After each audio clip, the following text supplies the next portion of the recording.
നന്മ നിറഞ്ഞ മറിയമേ എന്നിങ്ങനെ പതുക്കെ ചൊല്ലി ചൊല്ലി അങ്ങ് പോകും.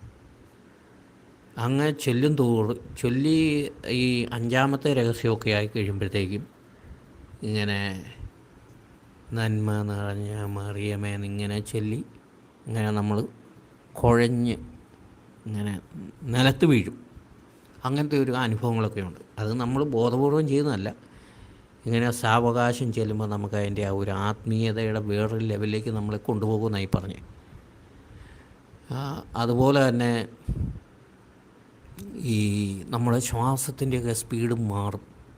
ചിലപ്പോൾ ശ്വാസം നിലച്ച പോലെയൊക്കെ വരും. ചിലപ്പോൾ നമുക്ക് ഭയങ്കര ചൂട് തോന്നും, ചിലപ്പോൾ ഭയങ്കര തണുപ്പ് തോന്നും, ചിലപ്പോൾ ഇങ്ങനെ തലയൊക്കെ ഇങ്ങനെ പൊട്ടിത്തെറിക്കുന്ന പോലെ തോന്നും. അങ്ങനെ ഒത്തിരി അനുഭവങ്ങളുണ്ടാവും. അത് പതുക്കെ ചെല്ലണം. സമയവും സന്ദർഭമൊക്കെ നോക്കി വേണം ചെല്ലാൻ.